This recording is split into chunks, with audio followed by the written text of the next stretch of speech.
Le tribunal militaire d'Abidjan poursuit son combat contre l'impunité et le racket au sein des armées, de la gendarmerie et de la police nationale. La lutte contre la corruption sur les routes ivoiriennes continue. De 2011 à 2021, 238 dossiers de racket et de corruption ont été enregistrés et 332 agents des forces de défense et de sécurité ont été jugés, selon l'unité de lutte contre le racket. Le commissaire du gouvernement, le contre-amiral Ange Kessekwame, invite les victimes à la collaboration. C'est tous les jours que nous assistons aux rackets et ça m'amène à interpeller nos victimes pour poser les plaintes. Parce que le racket est une infraction très compliquée. Sur 10 dossiers, on n'a que peut-être 5 où ils surprennent l'apprenti en train de remettre les 500 francs. Et il va vers l'apprenti, il prend les 500, il met dans l'enveloppe et ça nous sert de scellé. Mais ce n'est pas toujours que cela est possible. Le racket, un fléau qui sévit aussi bien sur les grands axes que les pistes en milieu rural. L'unité de lutte contre le racket a sollicité un renforcement des capacités et des moyens de locomotion auprès du ministre de la promotion de la bonne gouvernance, du renforcement des capacités et de la lutte contre la corruption. Epiphane Zorobi a reçu les procédures de ce bilan trimestriel. Il adhère à l'idée de la tolérance zéro. C'est une responsabilité entière. Lorsque celui qui est chargé d'appliquer la loi lui-même viole la loi, il fait en sorte qu'on n'a plus confiance à l'État ni à ses représentants.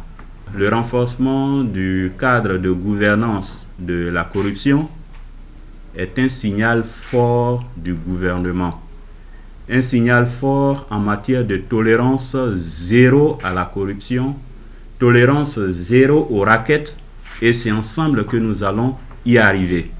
L'unité de lutte contre le racket a été créée en 2011 pour accompagner le tribunal militaire d'Abidjan dans les poursuites des infractions proches de la corruption commise par des agents de force de l'ordre, en l'occurrence des policiers et gendarmes sur les routes ivoiriennes. Il a un devoir de répression et veille constamment sur les mauvaises pratiques sur les routes.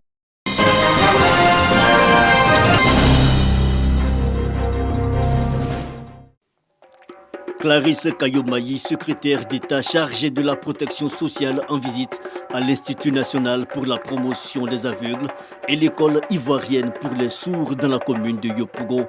Une visite de terrain et de prise de contact avec le personnel de ces deux établissements spécialisés, ceci dans l'optique de dégager des solutions pour une amélioration de leur fonctionnement.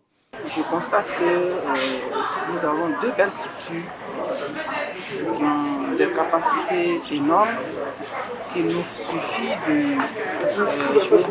d'améliorer les conditions de travail de ce personnel qui est très motivé, très engagé, qui est très professionnel. Et avec un peu plus de moyens, je pense que les performances vont aller au-delà de ce que nous venons de constater. Problème infrastructurel, académique et support didactique, la secrétaire d'État fait le tour des préoccupations et sur la base des rapports disponibles au sujet de ces deux établissements, Clarisse Kayomayi a relevé un fait: de nombreux enfants en situation de handicap n'ont pas l'opportunité d'intégrer l'un de ces établissements. Au nom de ses collègues de la Direction générale des affaires sociales, de la Direction de la promotion des personnes handicapées, le directeur de l'Institut national ivoirien pour la promotion des aveugles, Pokou Comenan, a félicité la secrétaire d'État pour la confiance placée en elle par le président de la République. Notons que l'Institut national ivoirien pour la promotion des aveugles compte à ce jour 351 élèves contre 315 pour l'école ivoirienne pour les sourds.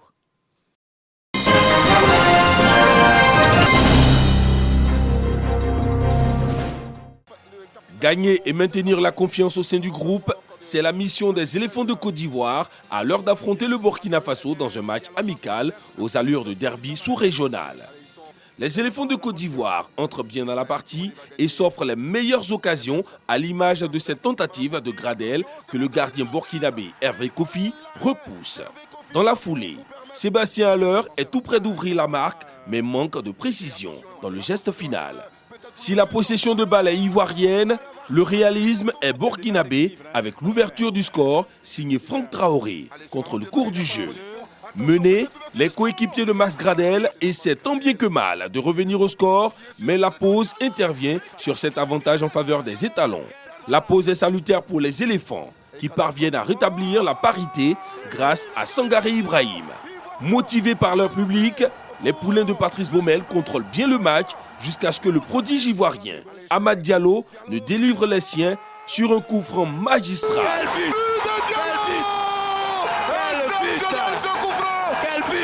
2-1, score final. Les éléphants de Côte d'Ivoire se rassurent en attendant le prochain match amical prévu le 12 juin face aux Black Stars du Ghana à Cape Coast.